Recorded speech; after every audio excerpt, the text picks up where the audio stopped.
Oke, assalamualaikum warahmatullahi wabarakatuh. Selamat pagi anak-anakku yang saya banggakan, kelas 12 UPW SMK Ar-Rahman. Semoga kita semua dilindungi dan mendapat keberkahan dari Allah Subhanahu wa Ta'ala, dan terhindar dari segala macam penyakit dan virus yang sekarang sedang menyerang dunia. Amin, amin ya robbal alamin. Setelah 2 minggu, kurang lebihnya 2 minggu kalian fokus mengerjakan laporan prakerin, dan seminggu berikutnya untuk ujian laporan prakerin. Dan daring kemarin sempat di off kan, karena memang untuk fokus kalian mengerjakan laporan prakerin. Jadi untuk itu hari ini adalah hari pertama kalian atau pertemuan pertama kalian untuk mengikuti pelajaran MAIS bersama Ustazah. Oke ya, langsung saja. Karena kemarin pada waktu kelas 11 kalian sudah belajar MAIS, jadi tentunya kalian pasti masih ingat ya MAIS itu apa aja. Sekedar mengingatkan, kepanjangan dari MAIS kemarin ada apa saja? MAIS, M-nya adalah meeting, I-nya adalah insentif, C-nya conference, dan E-nya adalah exhibition. Itu ya. Tentunya sudah tahu semua ya perbedaan antara masing-masing komponen dari MAIS itu. Langsung saja di bab yang pertama ini Ustazah berikan ya untuk kalian. Nah, sebentar. Ini untuk yang pertemuan pertama. Oke, kompetensi dasar yang harus kalian miliki dalam materi kali ini adalah melakukan pemeriksaan lokasi pameran. Nah, kemudian menganalisis lokasi pameran. Jadi itu yang harus kalian miliki ya, semuanya berkaitan dengan exhibition atau pameran. Oke, next ya. Nah, lokasi pameran atau yang biasa kita sebut venue adalah tempat atau lokasi diselenggaranya sebuah event. Ini berdasarkan keputusan Menteri Tenaga Kerja dan Transmigrasi Republik Indonesia. Nah, kalau secara bahasa yang lain kita dapat artikan bahwa lokasi pameran atau venue bisa diartikan dengan tempat atau lokasi diselenggarakannya suatu kegiatan MAIS. Bisa pameran, konvensi, seminar, launching album atau launching buku atau sebagainya, hiburan dan kompetisi olahraga. Itu ya. Jadi venue itu tempat diselenggarakannya kegiatan MAIS. Berbagai macam, semuanya include di situ. Nah, ini contoh pameran indoor yang dilakukan untuk kegiatan expo. Nah, expo ini macam-macam. Ada expo buku, ada expo kampus. Jadi itu tergantung yang mau bikin hajatan atau bikin acara itu apa yang ingin dipamerkan. Nah, kalau indoor berarti di dalam ruangan ya, bisa menyewa hall, bisa menyewa ballroom, bisa menyewa mall untuk pameran indoor. Kemudian ini kalau pameran outdoor contohnya ya di luar ruangan berarti ya. Kalau di luar ruangan ini biasanya kalau di sini contohnya pameran lukisan. Bazar-bazar itu juga boleh ya. Kemudian hal yang harus diperhatikan dalam penentuan lokasi. Ini sangat penting sekali karena nanti berkaitan dengan kelancaran dan kemajuan suatu kegiatan yang akan kalian organisir ya. Yang pertama harus mudah dicapai dari bandara dan ke bandara. Jadi aksesnya harus mudah, nggak perlu naik gunung turun gunung, nggak perlu melewati jalan berkelok-kelok yang harus berpuluh-puluh kilometer gitu ya. Jadi biasanya dia ada di pusat kota. Nah, berdekatan dengan hotel-hotel tempat peserta atau delegasi menginap. Jadi nanti supaya tidak ada keterlambatan dari delegasi ataupun peserta MICE itu sendiri. Kemudian dekat dengan kantor atau pemerintah, itu pasti karena juga terkait izin untuk mendirikan atau melakukan kegiatan MICE itu harus ada izinnya terlebih dahulu dan diketahui bahwa di lokasi tersebut akan dilakukan kegiatan MICE. Nah, kemudian tidak jauh dari pusat perbelanjaan atau shopping center. Jadi ada kalanya delegasi atau peserta MICE itu pengen beli oleh-oleh atau beli souvenir. Jadi harus ada di dekat pusat perbelanjaan dan juga supaya mereka mudah untuk menjangkau menjangkau kebutuhan yang akan mereka beli gitu ya. Terus kemudian harus bebas dari kemacetan lalu lintas. Karena kalau macet ya tahu sendiri, sudah nantinya resiko terlambat, terus kemudian juga capek di jalan gitu. Jadi kan semua jadi waste time banget gitu. Oke.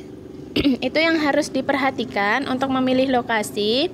Kemudian fasilitas yang bisa menambah daya tarik peserta pameran. Biasanya ada teater gitu ya. Jadi ada layar maupun televisi, terus dilengkapi dengan sound system gitu untuk karaoke itu bisa saja.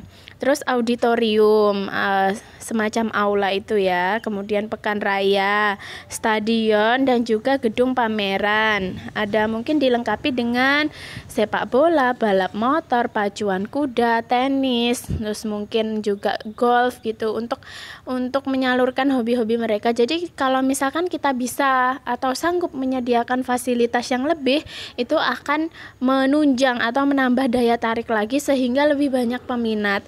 Karena kalau untuk melakukan kegiatan MICE itu kan biasanya kalangan menengah ke atas ya, itu biasanya bisnismen. Jadi kita harus tahu mangsa pasar kita itu seperti apa. Itu ya, untuk memikat mereka supaya kita misalkan punya bisnis IO, jadi kita laris manis gitu ya. Nah, untuk perencanaan lokasi ada 3 faktor penting yang harus kalian pahami, yaitu ada fisik bangunan, perangkat keras dan perangkat lunak. Maksudnya di sini apa? Fisik bangunan sudah jelas ya. Jadi bangunannya harus bagus. Setidaknya bangunannya itu lengkap fasilitasnya. Terus kemudian luas. Nah, itu jadi menambah daya tarik tersendiri. Kemudian perangkat keras itu ya termasuk mungkin dekorasi, terus kemudian sound systemnya dan kelengkapan-kelengkapan untuk MICE sendiri yang bagus gitu ya. Terus kalau perangkat lunak itu terkait dengan sumber daya manusianya. Jadi kalau misalkan perlu translator untuk bahasa Inggris, bahasa Jepang atau bahasa asing lainnya, itu kalau misalkan kalian punya dan delegasinya itu membutuhkan, jadi akan menjadi nilai plus sendiri untuk kalian. Jadi punya tenaga profesional yang ahli bahasa. Itu yang disebut perangkat lunak, dan juga sumber daya manusia yang pandai untuk mengorganising semua kebutuhan MICE itu ya. Oke, terus di sini ada macam-macam venue. Jadi venue ada 3 macam. Yang pertama ada residential venue, non-residential venue, dan special venue. Kita lihat seperti apa bedanya. Oke, kalau residential venue itu menyediakan akomodasi plus fasilitas konvensi dan meeting. Maksudnya apa, Ustazah? Venue yang menyediakan akomodasi. Akomodasi itu adalah penginapan. Nah, jadi bisa saja kita nyewa ballroom hotel. Nah, hotel itu kan sekaligus untuk menginap, terus kemudian ballroomnya itu untuk meetingnya atau untuk konvensinya itu ya. Contohnya di sini ada City Center Hotel, resort dan hotel pinggir kota, hotel bintang 4 atau 5 dan hotel desa yang kecil, resort dan motel-motel yang memang punya aula atau auditorium atau ballroom untuk kegiatan MICE. Nah, ini penampakannya residential venue. Di sini kayaknya ini ada hotel dan resort. Jadi ada hotel, ada untuk tempat makan, terus sekaligus untuk kumpul-kumpulnya itu, untuk kegiatan MICE-nya itu sendiri. Paham ya? Kemudian, non-residential venue itu venue yang hanya menyediakan fasilitas konvensi dan meeting, termasuk pameran, gedung teater, arena-arena mungkin tadi ya, kayak balap, terus pacuan kuda itu dan stadion. Jadi mereka tidak menyediakan akomodasi atau penginapan gitu. Jadi ini didesain untuk dapat mengakomodir orang dalam jumlah besar. Jadi untuk ratusan orang bahkan lebih itu kita sebaiknya memilih yang non-residential venue gitu ya. Jadi ini cocok banget untuk trade show, meeting rooms, tempat istirahat dan pusat bisnis. Gitu. Bagaimana penampakannya? Seperti ini. Biasanya ini untuk rapat anggota dewan, untuk sidang paripurna gitu ya. Jadi kalau ini tanpa akomodasi, dan biasanya ini untuk acara resmi pejabat-pejabat tinggi gitu ya. Jadi kelihatan banget ini bisa menampung ratusan orang gitu ya. Nah, kemudian kalau special venue itu yang gimana? Itu punya tempat atraksi, punya untuk museum, kebun binatang, tempat olahraga. Nah, ini bisa juga untuk wedding. Jadi untuk acara nikahan itu disebut sebagai special venue ya, karena kita bisa mendekorasi lebih kreatif di situ. Contohnya di sini adalah Opera House Sydney. Nah, ini gambarnya Opera House Sydney. Nah, gini ya. Nah, silahkan kalian cermati, dan sekarang sudah tahu ya bedanya residential venue, non-residential venue, dan special venue. Nah, ini kalau special venue. Nah, contohnya seperti ini, dekorasi untuk dinner di lokasi wedding. Nah, oke. Karena materi hari ini Ustazah rasa cukup, saya tidak akan terlalu memberatkan kalian dengan materi yang banyak, tapi gerambiang semua. Jadi mending materi sedikit demi sedikit namun dapat kalian pahami gitu ya. Selanjutnya ini ada tugas mandiri yang harus kalian kerjakan secara individu. Ini bagaimana ya tugasnya? Baik, saya jelaskan. Setiap peserta didik memilih tempat lokasi pameran dan penyelenggaraan kegiatan MICE. Buat sebuah laporan hasil analisis meliputi aksesibilitas, ketersediaan tempat parkir, jenis ruangan, ukuran ruangan, kapasitas ruang, pintu masuk, pintu keluar, dan fasilitas.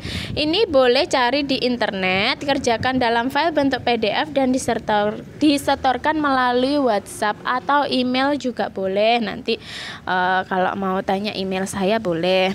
Nah, ini maksudnya bagaimana? Jadi kalian ambil satu contoh, misalkan kegiatan MICE yang ingin kalian masukkan di sini apa? Boleh meetingnya, boleh insentifnya, boleh conference, boleh exhibition.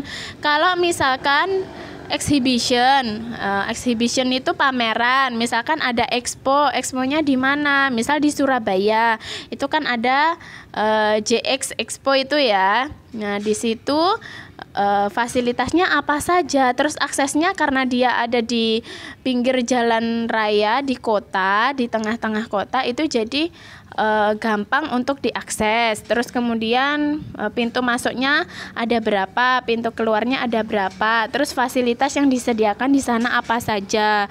Fasilitas ya termasuk toilet dan sebagainya gitu ya. Jadi tolong silahkan cari aja di internet, itu banyak banget. Dan saya rasa setiap orang bisa menemukan berbeda-beda ya, karena kan di daerah di Indonesia itu kan banyak banget kegiatan MAIS yang sudah diselenggarakan. Jadi kalau kalian benar-benar mengerjakan sendiri, tentunya masing-masing individu itu tidak akan sama. Meskipun sama eventnya, tapi bahasanya pasti berbeda gitu ya.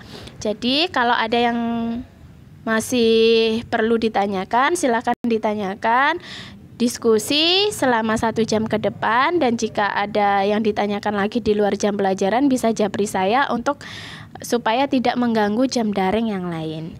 Oke, terima kasih. Itu saja yang dapat saya sampaikan. Semoga kalian paham dan semoga ini bermanfaat untuk kalian meskipun tidak hari ini tapi ke depannya. Wassalamualaikum warahmatullahi wabarakatuh.